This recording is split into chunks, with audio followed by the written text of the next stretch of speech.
नमस्कार, मैं दिव्या श्रीवास्तव, आप देख रहे हैं सुनो टाइम्स। बात करें आर्यव्रत बैंक की तो आखिर अचानक ऐसा क्या हुआ कि आर्यव्रत बैंक के सभी कर्मचारी प्रदर्शन पर उतर आए हैं। धरना प्रदर्शन क्यों हो रहा है और क्या मांगे हैं, जानते हैं आपसे। सर, शुभ नाम आपका? मेरा नाम आनंद कुमार है। मैं आर्यव्रत बैंक ऑफिसर एसोसिएशन का चेयरमैन हूँ।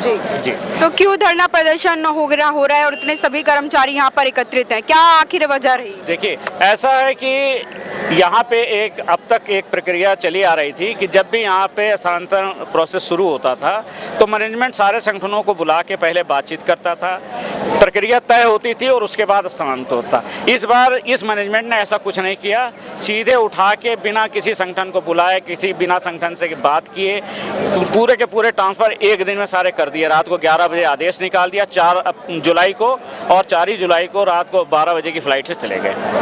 तो कोई बात नहीं। और वो जो ट्रांसफ़र भी हुए हैं, वो ट्रांसफ़र में सबसे बड़ी बात यह है कि जो बैंक के स्थानांतरण नीति है उसका पूरा वायलेशन हुआ है। उस स्थानांतरण नीति के हिसाब से स्थानांतरण नहीं हुए, इसलिए आंदोलन हो रहा है। तो आपने पहले से मांग नहीं करी थी? बहुत से इनको कई पत्र दिए थे, वार्ता के लिए भी हम लोग कह रहे थे कि भाई आप हमें टाइम दीजिए, हम आपसे इस संदर्भ में बात करना चाहते हैं, लेकिन उन्होंने वार्ता का कोई टाइम नहीं दिया और अटेंडेंस ट्रांसफर करके ही चले गए। तो अब आपकी मांगे क्या हैं? मांगों में बहुत सारी चीज़ें हैं। यहाँ पे स्थानांतरण तो है ही है कि जो नियमों के विरुद्ध किए गए स्थानांतरण उसको रद्द करें, उसको सही करें।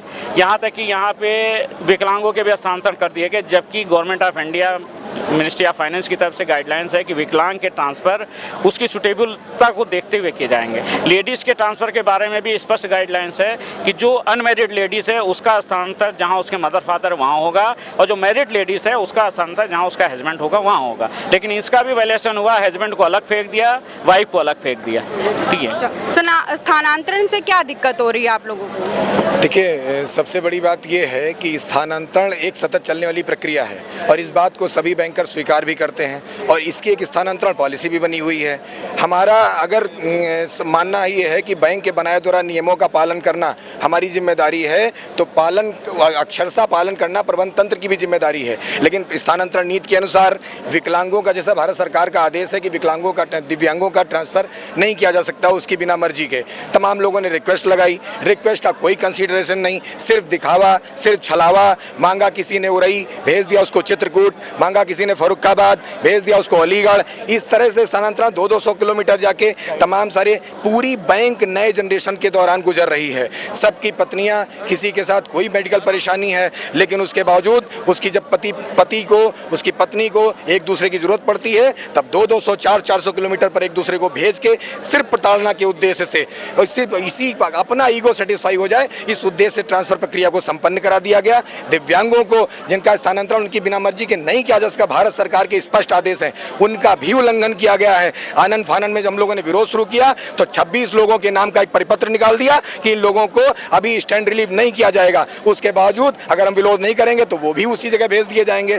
इनको सिर्फ इतना है कि मुझे अपना ईगो सेटिस्फाई करना है, मुझे इन लोगों से बात नहीं करनी है। यूनियन को वो लोग बिल्कुल ठगा हुआ समझते हैं। इनको लगता है कि यूनियंस माने कुछ नहीं, यूनियन वो है जो अंतिम व्यक्ति की आवाज़ आप तक पहुंचाने का कार्य करती है। यूनियन प्रबंध तंत्र और आम कर्मचारी के बीच में सेतु का काम करती है, ना कि यहाँ पर किसी चीज़ का उल्लंघन करने के लिए आए हैं। तमाम सारी पुलिस बुला लेना, FIR दर्ज करवा देना, यहाँ पर बाउंसर्स बुला लेना। हम गुंडे मवाली नहीं हैं, हम पढ़े लिखे लोग हैं, हम यहाँ पर पढ़ लिख के आए हैं। सबके पास ज़्यादा से ज़्यादा डिग्रियाँ हैं। कई हो सकता है कि इस प्रधान कार्यालय में भी तमाम लोग उनसे भी कहीं ज़्यादा पढ़े लिखे हों, लेकिन क्या है, हम लोग आज भारत सरकार के जो बनाए हुए कानून हैं उनके अंतर्गत ग्रामीण बैंकों के नियमों का पालन करते हुए गरीबों की सेवा कर रहे हैं। सुदूर ग्रामीण क्षेत्र के अंचलों में बैठे हुए हम लोग उनकी सेवा कर रहे हैं। जिस किसान को भगवान बताया जाता है, उन भगवानों की सेवा हम लोग कर रहे हैं और उसके पश्चात हम लोगों को प्रताड़ना के दौर से गुजरना पड़ रहा है। अच्छा, आपकी मांगों को लेकर आपने पहले भी डिमांड करी होगी, बताया होगा कि हमारी मांग को पूरी की जाए, तो क्या उस टाइम पे भी उन्होंने नहीं सुनवाई करी? पूरी तरह हट धर्मिता पर ये प्रबंध तंत्र उतारू है। उसका सीधा सा मानना है कि हम कर्मचारियों की, अधिकारियों की बात नहीं सुनेंगे। मैं जैसा निर्णय दूंगा वही सिर्फ सब पर आरोपित किया जाएगा। ये तानाशाही नहीं चलने वाली इस बैंक के अंदर। तो ये तानाशाही आखिर हो क्यों रही है? ये तानाशाही इसलिए कर रहे हैं, अधिकतम क्या होता है कि यहाँ पर जो है बैंक कर्मचारियों को देर रात तक काम भी करवाते हैं। छुट्टियों के दिनों पे भी लोगों को जो है, अब छुट्टियों में क्या होता होता है कि जो हमारी महिलाएं कर्मचारी हैं उनको घरेलू काम भी बहुत होते हैं, बच्चों के साथ में भी समय देना पड़ता है, लेकिन इसके बावजूद भी छुट्टियों के दिन में रिकवरी के लिए भेजा जाता है। देर रात तक काम कराना, किसी के साथ, महिलाओं के साथ आए दिन जो है हमारे के कई कर्मचारियों के साथ एक्सीडेंट हुए हैं, कई लोग तो डेथ भी हुई है, और अभद्रता से वार्ता करना, मतलब तमाम प्रकार की हमारी 10 सूत्री मांगों को लेकर खाली हम स्थानांतरण के अकेले हमारा मुद्दा नहीं है। हमारे पास हमारे 10 ऐसे रीज़न हैं जिसके कारण से हम लोग आज यहाँ पर स्ट्राइक पर आए हुए हैं, और ये हमारा धरना प्रदर्शन इसलिए है कि आप अपनी तानाशाही रवैया को बंद करिए। ऐसा नहीं है कि हम लोग उद्दंडता होते, अगर उद्दंडता होते तो अब तक हम लोग अंदर होते, लेकिन एक मिनट, रिकनेक्ट बंद करें, इसका मतलब क्या है सर? जी, मैं विमल शुक्ला, राष्ट्रीय उपाध्यक्ष, all India regional rural bank employees association. ये जो प्रश्न आपका है ये बहुत संक्षिप्त है। बैंक में ये जब प्रबंधन जब से आया है तब से हमारे प्रॉफिट है उनके रेवड़ियों के बंटवारे में रिकनेक्ट होता है। जो हमारे डिफ़ाल्टर हैं उनको हम उनके ब्याज को माफ़ करते हैं, उनकी कुछ राशियों को माफ़ करते हैं। हम लोगों ने कहा है कि आप हमारे बैंक के लाभानी से, हमारे बैंक की कमाई से उनको एक पैसा न दीजिए। आप जो भी देना चाहें सुविधा आप सरकार की व्यवस्था दें। और उससे क्या हुआ कि हमारी बैंक का जो प्रॉफिट का जो रेशियो है वो काफ़ी इस वर्ष घट गया है। और यही नहीं है, इनकी जितनी भी कार्यप्रणाली है वो चाहे गवर्नमेंट भारत सरकार की नीतियों के खिलाफ है, राज्य सरकार की नीतियों के खिलाफ है, वेलफेयर के खिलाफ है, यहाँ तक कि मानवता के खिलाफ है।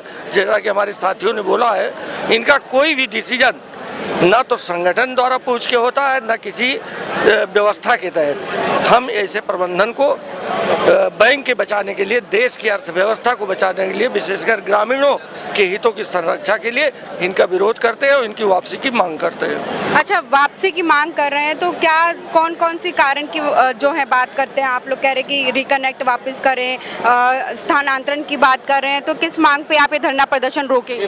नहीं, सारी मांगे जब तक पूरी नहीं होंगी तब तक ये कार्यक्रम चलेगा। पूरे उनको मांग पत्र पूरा दे दिया गया है। अभी हालांकि हमारा प्रतिनिधिमंडल उनसे बात करने के लिए गया हुआ है, देखिए क्या समझौता होता है, हम लोग वेट कर रहे हैं। समझौता करने के लिए अगर बात करी जाए, कुछ मांगे ना पूरी हो तो समझौता होगा? नहीं, मांगे तो देखिए, मांगे सारी पूरी होनी चाहिए। उनके शर्तों पे हम कोई भी समझौता नहीं करेंगे। जो भी होंगे हमारे सारे यूनियन के, हमारे सारे साथियों के आह्वान पे ये धरना खत्म होगा। जब तक हमारी सारी मांगे नहीं पूरी की जाती, हम किसी भी स्थिति में ये धरना खत्म करने को राजी नहीं होंगे। शर्तें हमारी होंगी, नियम हमारे होंगे, कोई भी अनैतिक कार्य हम नहीं करेंगे। जैसे रिकनेक्ट जैसी ये कलुषित स्कीमें हैं जिससे हमारे बैंक का प्रॉफिट खत्म होता है, हमें PLI से भी जिसके वजह से वंचित किया गया, ये सारी जब तक ये हमारे प्रबंधन है, जो उच्च प्रबंधन है, जब तक इन सारी मांगों को हमारे मान नहीं लेता तब तक ये धरना चाहे अनिश्चितकालीन तक, चाहे 1 महीने तक या 1 साल तक हो, हम यहाँ से हटने वाले नहीं हैं। जैसे जंतर मंतर पर धरना देते आ रहे हैं उसी तरह से ये धरने को हम ऐतिहासिक बनाएंगे और सफल बनाएंगे, और सफल बनाने में कोई भी कोई कसर नहीं छोड़ेंगे। तो आप देख रहे हैं कि यहाँ पे आर्यव्रत बैंक वालों का धरना प्रदर्शन हो रहा है। इनकी कुछ मांगे हैं जिनको पूरा नहीं किया जा रहा है।